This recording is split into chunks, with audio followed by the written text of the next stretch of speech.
క్రీస్తునందు ప్రియమైన ఆల్మైటీ వీక్షకులందరకు, సహోదరి సహోదరులందరకు దేవుని పేరిట వందనాలు చెల్లిస్తున్నాను. ఈ యొక్క దినప్రాయంలో మన రక్షకుడును విమోచకుడైన సర్వశక్తిమంతుడిని మనము జ్ఞాపకం చేసుకున్నట్టే ఎంతైనా ధన్యత. అందుకే ఈరోజు మనం అమేలేకీల గురించి కొంత వివరించుకుందాం. అమేలేకీలు అంటే ఎవరు, వారు ఎక్కడి నుంచి వచ్చారు, వారి యొక్క గుణగణాలు ఏంటి మనం చూద్దాం. మనం గమనించినట్లయితే ప్రియ సహోదరుడా సహోదరి, మొదటిగా మనం 1 సమూయేలు గ్రంథము 15వ అధ్యాయం 2వ వచనం మనం చూద్దాం. సైన్యములకు అధిపతిగా యెహోవా సెలవిచ్చినదేమనగా, అమేలేకీయులు ఇశ్రాయేలులకు చేసినది నాకు జ్ఞాపకమే.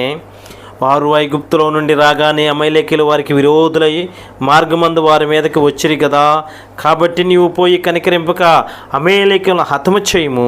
పురుషులనేమి, స్త్రీలనేమి, బాలులనేమి, పసిపిల్లలనేమి, ఎద్దులనేమి, గొర్రెలనేమి, ఒంటెలనేమి, గార్ధాపములనేమి అన్నిటినీ హతము చేసి వారికి కలిగినదంతయు బొత్తిగా పాటు చేసి అమేలేకీయులను హతము చేసి నిర్మూలన చేయము. చిన్న ప్రార్థన చేసుకుందాం. మహాగణుడా, పరిశుద్ధుడా, నీకు వందనాలు. ఇంతవరకు మా మధ్యలో ఉన్నావు, మాతో మాట్లాడుచున్నావు. ఇక నువ్వు ప్రభువా నీ పాద సన్నిధికి వస్తూ ఉండగా జ్ఞాపకం చేసుకో. వివరించబోతున్న నీ మాటలను ప్రభువా నా నోటికి మీరు స్వరముగా ఉండండి, బూరగా ఉండి మాట్లాడి దీవించి ఆశీర్వదించి, ఎవరైతే ఈ మాటలు వింటున్నారో మాటలు విన్న ప్రతి బిడ్డని దర్శించండి, దీవించండి. వారి మార్గం అంతట్లో, వారి పని అంతట్లో, వారు చేస్తున్న ప్రతి దానిలో దీవించి ఆశీర్వదించమని, నీ కృప మెండుగా వారి మీద దర్శించమని నజరేయుడనే యేసునామములో అడుగుచున్నాము తండ్రి, ఆమేన్. ప్రియ సంగమా, మనం గమనించినట్లయితే ఈ యొక్క రాత్రివేళ సమయంలో ప్రభువు నీతో నాతో మాట్లాడుచున్నాడు. ప్రభు అంటున్నాడు అమేలేకీయుల గురించి. అమేలేకీయులు అంటే ఎవరు అసలు? అమేలేకీయులు అంటే దేవుని సింహాసనానికి, దేవుని నామానికి, దేవునికి వ్యతిరేకముగా, సింహాసనానికి వ్యతిరేకంగా చేతులెత్తినటువంటి జనాంగమంట. దేవునికి వ్యతిరేకంగా చేతులెత్తినటువంటి ప్రజలంట. దేవుని సింహాసనాన్ని వ్యతిరేకించినటువంటి ప్రజలు. అసలు ఎవరు ఈ అమేలేకీయులు? అసలు ఎవరు ఈ అమేలేకీయులు అంటే మన జ్ఞాపకం చేసుకుంటే మన పితరులైనటువంటి, మన ఆది పితరులైనటువంటి, ఇంకా మనం ముందుకు చూస్తే ఇస్సాకు కుమారుడైనటువంటి ఏశావు, యాకోబులలో మొదటివాడైనటువంటి ఏశావు సంతతి ఈ యొక్క అమేలేకీయులు. ప్రియ జనాంగమా, అమేలేకీయులు అంటే ఏశావు సంతతి నుంచి వచ్చినవారంట. అంటే దేవునికి వ్యతిరేకంగా ఆయన సింహాసనానికి చేతులు తాపినటువంటి, ఆయన సింహాసనానికి వ్యతిరేకించినటువంటి బిడ్డలు. ఎందుకు వ్యతిరేకించారు? ఎందుకు వారికి ఇలా ఉందంటే వీరి స్వభావము మంచిది కాదంట.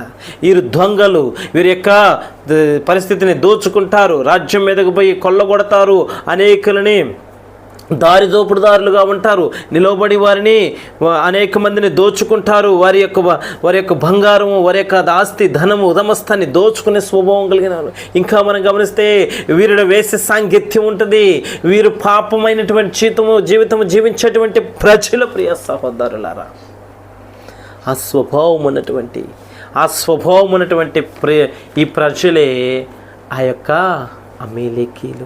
ఎందుకు వీరంటే దేవునికి ఇష్టం ఉండదు, వీరంటే దేవునికి ఎందుకు అసహ్యము, వీరంటే దేవునికి ఎందుకు ఉందంటే ఇక్కడ చెబుతున్నాడు 1 సమూయేలు గ్రంథం 15:2 అంటున్నాడు, సైన్యములకు అధిపతి యెహోవా సెలవిచ్చిందేమనగా, అమేలేకీయులు ఇశ్రాయేలుకు చేసినది నాకు జ్ఞాపకమే.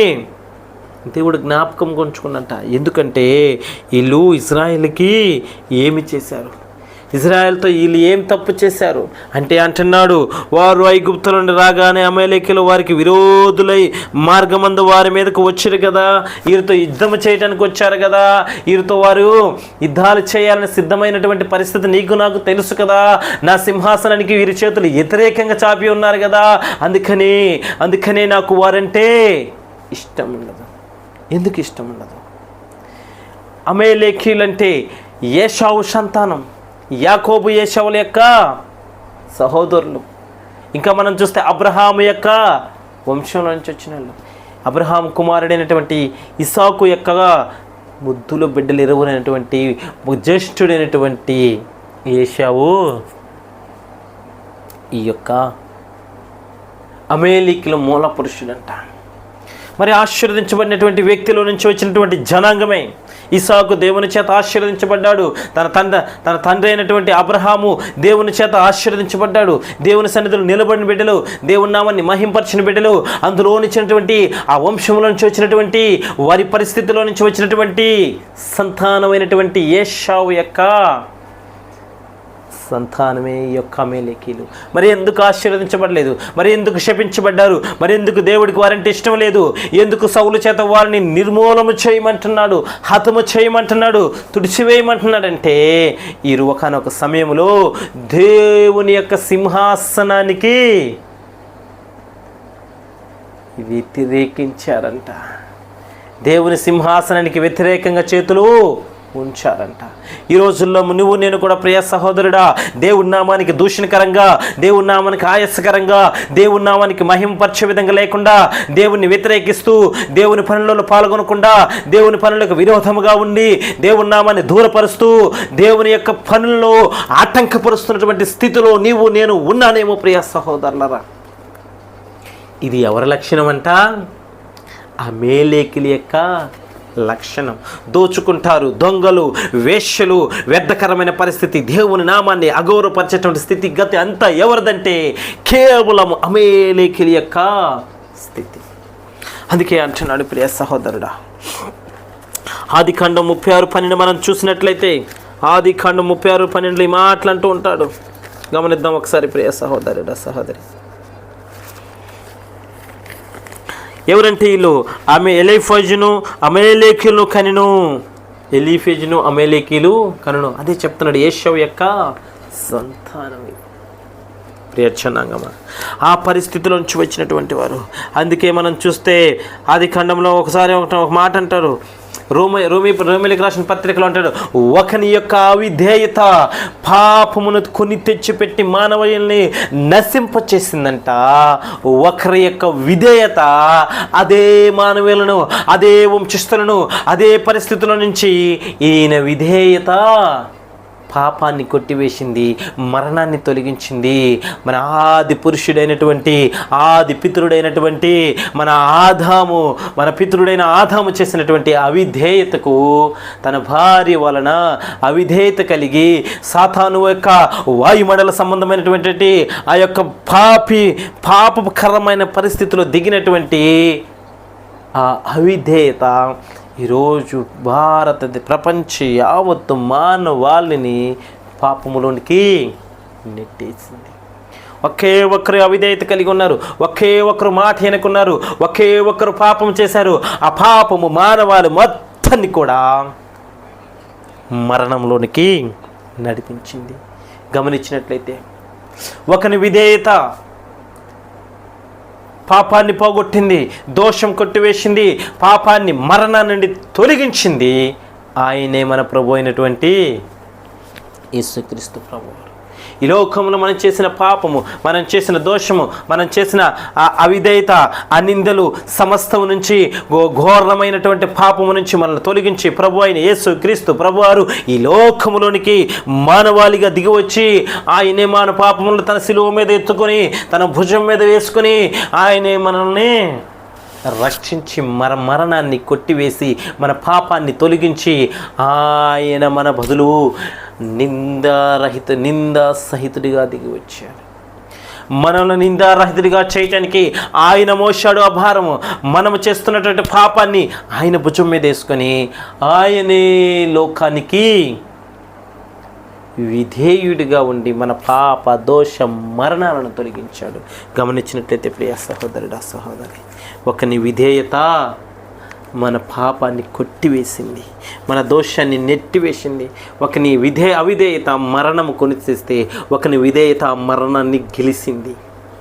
అందుకే అంటాడు, నిర్గమాకాండము 17:14 వచ్చిన మనం చూసినట్లయితే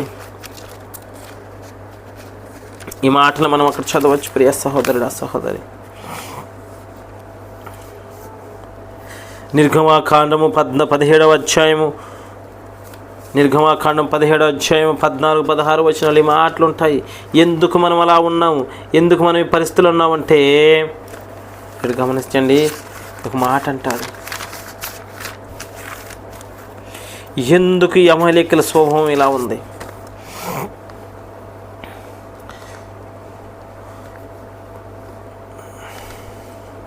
అప్పుడు యెహోవా మోషేతో ఇట్లనెను, నేను అమాలేకీయుల పేరు ఆకాశం క్రింద ఉండకుండా బొత్తుగా తుడిచివేయుదును గనుక జ్ఞాపకార్థముగా గ్రంథములో దీన్ని వ్రాసి యెహోషువకు వినిపించుము. తర్వాత మోషే ఒక బలిపీఠం కట్టి దానికి యెహోవా నిశ్చయ అని పేరు పెట్టెను.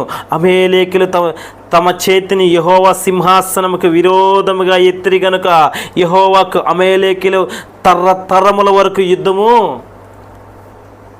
మానిన. చూడండి, మోషేతో చెప్తుండు, అయ్యా నువ్వు నెక్స్ట్ రాబోతుంటే యెహోషువతో చెప్పు, అమాలేకీయుల్ని నిర్మూలన చేయాలి. ఎందుకు నిర్మూలన చేయాలంటే ఆయన చెప్తున్నటువంటి మాట ఏంటంటే, అప్పుడు యెహోవా మోషేతో నేను అమాలేకీయుల పేరు ఆకాశం క్రింద ఉండకుండా బొత్తిగా తుడిచివేయుదును గనుక జ్ఞాపకార్థముగా గ్రంథములు దీన్ని వ్రాసి యెహోషువకి వినిపించుము. తర్వాత మోషే ఒక బలిపీఠం కట్టి దానికి యెహోవా నిశ్చయ అని పేరు పెట్టి అమాలేకీయులు తమ చేతిని యెహోవా సింహాసనముకు విరోధముగా ఎత్తిరి గనుక యెహోవాకు అమాలేకీయులతో తరతరముల వరకు యుద్ధమాయనను. చూడండి, తప్పు చేసేశారు. మరేం చేశారు? దేవుని సింహాసనానికి, దేవుని మాటలకు, దేవుని యొక్క ప్రవక్తలకు, దేవుని యొక్క స్థితిగతులకు, యాజకుని యొక్క మాటలకు వీరు వ్యతిరేకముగా చేయెత్తారంట. ఈ రోజుల్లో నువ్వు నేను గమనించినట్లయితే విశ్వాసిగా ఉన్న నువ్వైనను, పాస్టర్గా ఉన్న మనమైనను, ఎవరైనా ప్రియ సహోదరుడా సహోదరి, అమాలేకీయుల స్వభావం నీలో ఉందా? అమాలేకీయుల వల్ల నువ్వేమైనా ఉన్నావా? ఇప్పుడే నీ స్వభావాన్ని మార్చుకో, ఇప్పుడే నీ పరిస్థితులను మార్చుకో. దేవుని సన్నిధిగా నిలవబడు, దేవుని సన్నిధానంలో నిలవబడు. ఆయన నామాన్ని మహింపరచు. ఆయన ఇచ్చేటువంటి గొప్ప ధన్యతను, యోగ్యతను తరతరముల వరకు నువ్వు ఆశీర్వదించబడాలంటే అమాలేకీయుల యొక్క మనస్సు ముందు నీలో నుంచి తొలగించేసుకో ప్రియాచనంగమా. అందుకే యెషయా 14:12 మనం చూస్తే ఈ మాటలు అక్కడ ఉంటాయి. తేజో నక్షత్రమా, వేకువ చుక్క, నీవెట్లో ఆకాశం నుండి పడితివి, జనములను పడగొట్టిన నీవు నేల మట్టుకును నరకబడితివి. నేను ఆకాశమునికి ఎక్కిపోయేదను, దేవుని నక్షత్రములకు పైగా నా సింహాసనము హెచ్చించదను. ప్రియ విశ్వాసి, వాయుమండల సంబంధమైనటువంటి ఆ సాతానుగాడు ఈ రోజుల్లో చూడండి నీ మనసులోకి ఎలాంటి స్వభావం ఇస్తుండో, నీ మనసులోకి ఏ పరిస్థితులు దిగజారుతున్నాడో చూస్తే ఆడంటున్నాడు, నేను ఆకాశం నక్షత్రాలు పైన నా సింహాసనాన్ని వేసుకుంటున్నాను అంటున్నాడు. దేవునికి వ్యతిరేకమైన స్వభావం, దేవునికి ఆయాస్కరంగా ఉంటాడు. దేవుని నామాన్ని మహింపరిచే స్థితిలో లేకుండా ఆయనకి వ్యతిరేకంగా ఉంటున్నాడు. అందుకే అంటున్నాడు, దేవుని నక్షత్రంలో పైగా నా సింహాసనం హెచ్చింతును, ఉత్తర దిక్కున సభాపర్వతం మీద కూర్చుందును, మేఘమండలం మీద పైకెక్కిదను. చూడు, వీడు ఒకసారి నిలవట్లేదు, దేవునికి లోబట్టలేదు. నేను నక్షత్రాల పైకి వెళ్తాను, దేవుని యొక్క సింహాసనం పైన ఉంటానని తనకు తనే గొప్పగా ఎవరితో చెప్పట్లేదండి. ప్రియ విశ్వాసి, ప్రియ సహోదరుడు గమనించు, నువ్వు నేను ఎవరితో చెప్పుకోవాల్సిన అవసరం లేదు. ఎందుకు చెప్పుకోలేదు?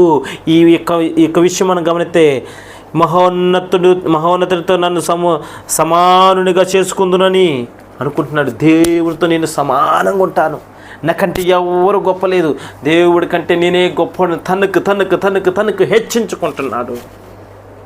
ఈ హెచ్చరికలో మనం చూస్తే, ఈ పరిస్థితుల్లో మనం చూస్తే ఈ యొక్క మనిషి ఏమనుకుంటున్నాడంటే, నేను దేవుని కంటే పైకి ఉంటాను, సింహాసనాని కంటే ఎత్తుకుంటాను, ఆయన కంటే గొప్పగా ఉంటాను, నేనని ఎక్కడ అనుకుంటున్నాడంట? నీవు మనసులో అనుకుంటివి కదా ఓ సాతానా, నీవు దేవుని కంటే గొప్పగా ఉండాలని. అందుకే నేను తీసేసి నేనేం చేశానంట, నీవు పాతాళమునకు నరకములో ఒక మూలకు త్రోయబడితివి. ఎవరైతే అమాలేకీయుల స్వభావం కలిగి, ఎవరైతే వాయుమండల అధిపతి అయినట అపవాది క్రియలకు, అపవాది మాటలకు మనం లోబడతామో, ఆ స్వభావం, దేవుణ్ణి వ్యతిరేకించే స్వభావానికి నేను దిగుతాను. అప్పుడే దేవుడు ఏం చేస్తాడంట, నీ నోటితో కూడా అనాల్సిన అవసరం లేదు, నీ మనస్సులో కలిగినప్పుడే నేనేం చేస్తాడు, తీసుకెళ్ళి పాతాళంలో తొక్కేస్తాడంట.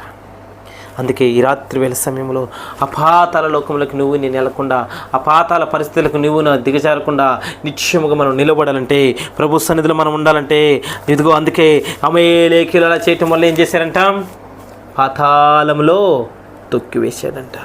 అందుకే ప్రియ జనాంగమా, నీ అర్పణలో నువ్వు ఎక్కడ క్షీణించిపోకుండా ఉండాలంటే, అందుకే సంఖ్యాకాండం 14:27 మనం గమనించినట్లే దేవుడి మాటలు అంటుంటాడు,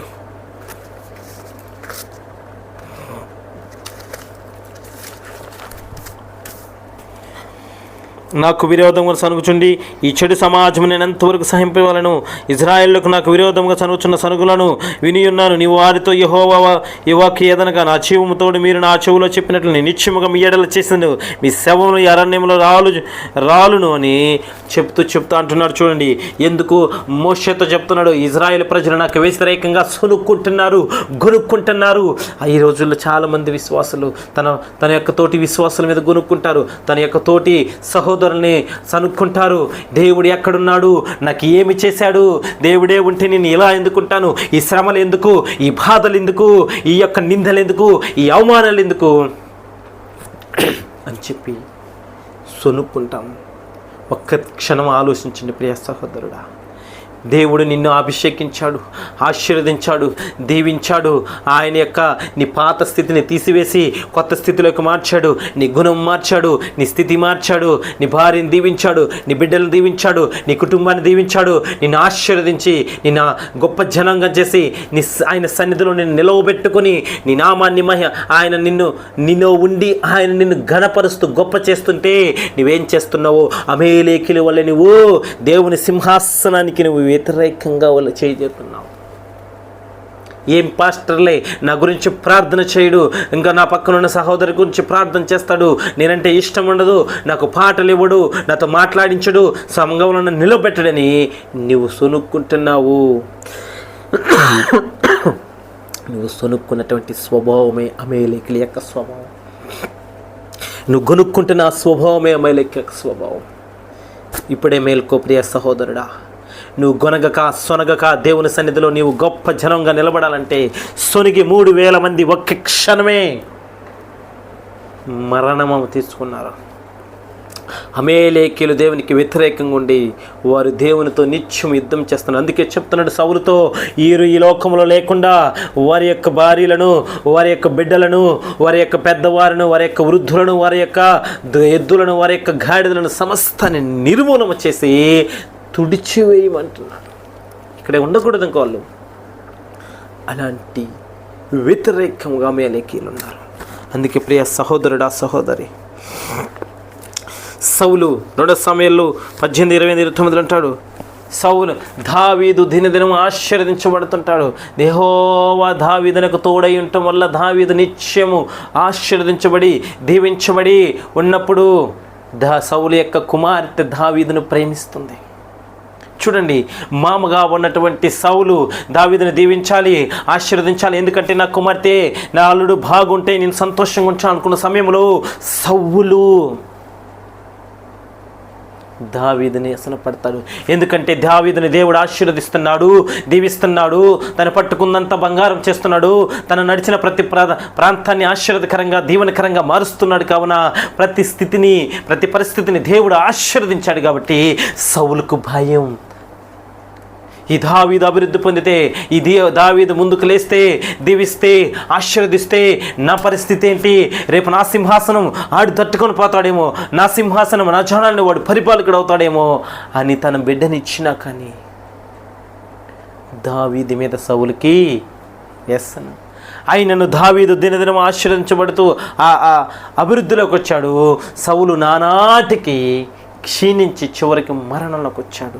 ప్రియ సహోదరుడు, ఆ సహోదరి, ఇంకా మనం గమనిస్తే యొక్క 27 అధ్యాయంలో ఈ మాట ఉంటుంది.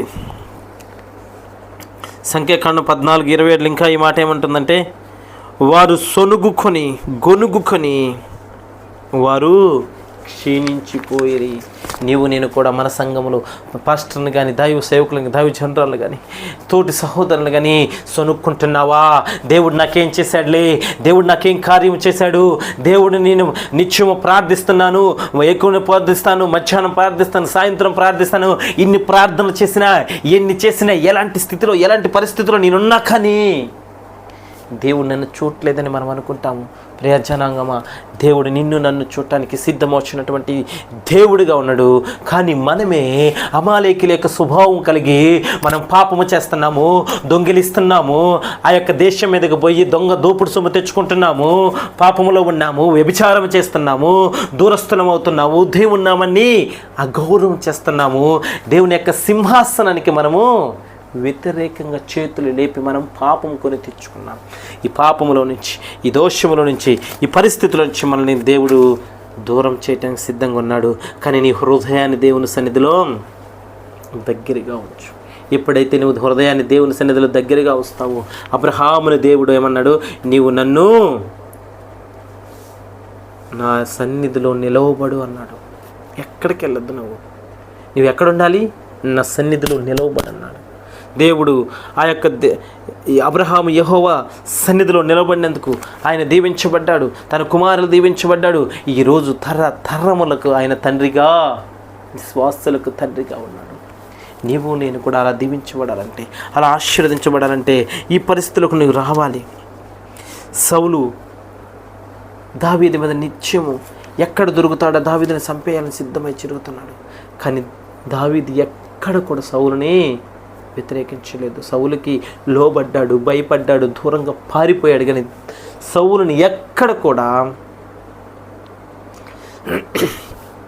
దూరం చేయలేదు, వ్యతిరేకించలేదు. లోబడే స్వభావం దావీదులో ఉంది. కనుక ఈరోజు దావీదు ఓ మంచి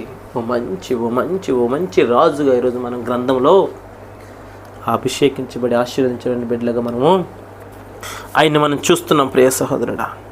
ఇంకా మనం చూస్తే ఒకానొక దినములో అమేలేకీయుడు ఒకడు వచ్చి దావీదు వద్దకు వచ్చి, నా ఏలినవాడా సౌలు చివరి ప్రాణములో ఉన్నాడు, కొన ప్రాణములో ఉన్నాడు. సౌలు మరణానికి సిద్ధమైనప్పుడు నన్ను పిలిచి సౌలు అన్నాడు, నా ప్రాణము నాలో ఉండి నన్ను వేధిస్తుంది, నేను కత్తి వాత చేత నేను కింద పడి ఉన్నాను, ఇబ్బంది పడ్డాను, ఇక నేను మరణము దగ్గరగా ఉన్నాను, కానీ నా ప్రాణం నా నుంచి వెళ్ళలేదు. కావున నీకు వరలో ఉన్న కత్తి తీసి నా తలను మండెమునకు వేరు చేయని అడిగినప్పుడు అమేలేకీయుడు పరిగెత్తుకుంటూ ఆయన్ని చంపేసి వచ్చి దావీదుతో ఈ మాట చెప్తాడు, అయ్యా నా ఏలినవాడా, నేను ఇలా చేశానంటే దానికి దావీదు, నువ్వెవడు అసలు, నేను అమేలేకీయుడినండి.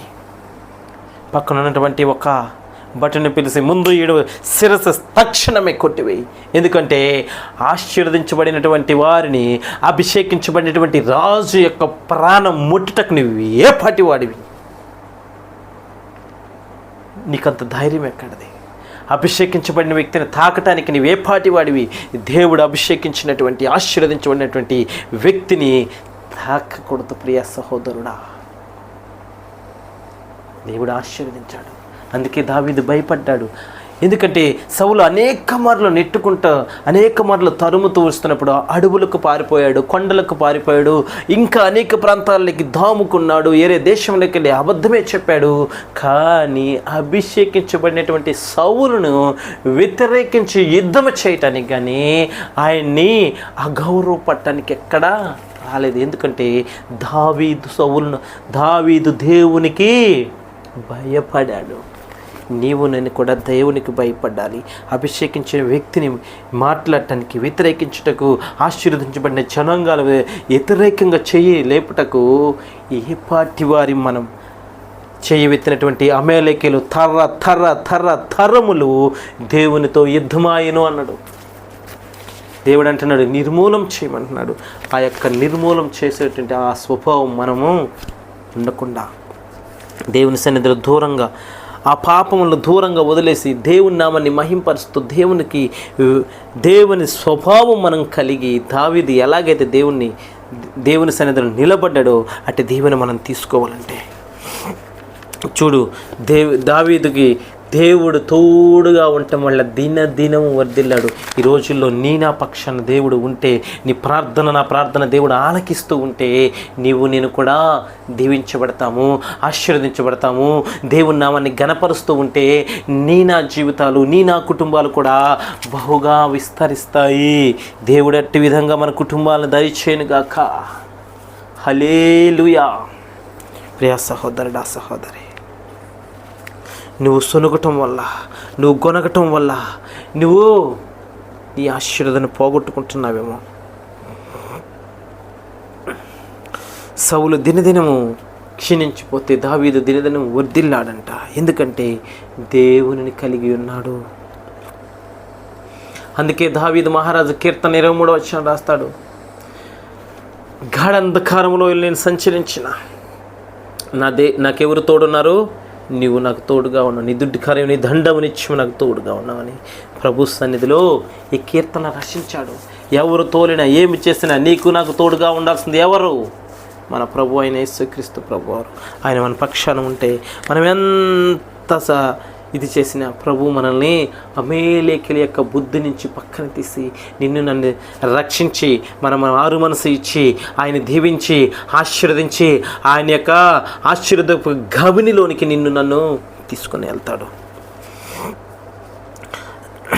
ఎందుకంటే ఈ యొక్క అమేలేకులు ఇశ్రాయేలీలు ఐగుప్తు నుండి వస్తున్నప్పుడు, ఇజ్రాయేలు ఐగుప్తు నుంచి కనాను వస్తున్నప్పుడు అమేలేకులు ఎదురుగా వెళ్ళి వారితో వ్యతిరేకులయ్యారంట. అందుకే ప్రియాచనంగమ్మ ఆ వ్యతిరేకంగా ఉన్నందువల్ల నేను వీరికి వ్యతిరేకంగా ఉన్నానని చెప్తున్నాడు.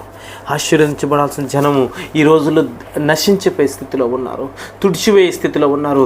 నీవు కూడా ఆశీర్వదపు గవనిలోనికి దిగి రావాలంటే ఆ యొక్క అమేలేకుల యొక్క ఆ యొక్క స్వభావాన్ని నువ్వు తుడిసివేయి. అమేలేకుల యొక్క మనసును నీలో నుంచి తీసివేయి. వారి యొక్క వేష సాంగత్యాన్ని తొలగించు, వారి యొక్క పాపపు జీవితాలను తొలగించు. వ్యతిరేకంగా చేతులేపుతున్నటువంటి దేవునికి ఆయాసకరంగా ఆయన సింహాసనం వైపు అమేలేకులు ఎలాగైతే చేతులించారో ఆ స్వభావం నుంచి నువ్వు బయటికి రా.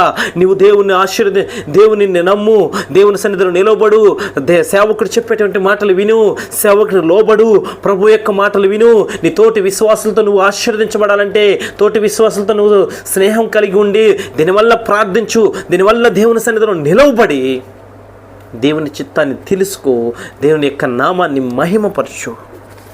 అమేలేకీలు అలా కాక దేవునికి వ్యతిరేకంగా ఉన్నారు. మరోసారి మనం గమనిస్తే దేవుడికి అమేలేకులు ఎందుకంటే ఆయనంటే వారంటే ఈయనకి పడదంటే వారు ఐగుప్తు నుంచి వస్తున్న ఇశ్రాయేలుని చేశారు. అందుకే ఇక్కడ అంటున్నాడు, యెషయా గ్రంథంలో అంటాడు, యెషయా గ్రంథంలో ఈ రీతిగా చెప్తూ ఉంటాడు.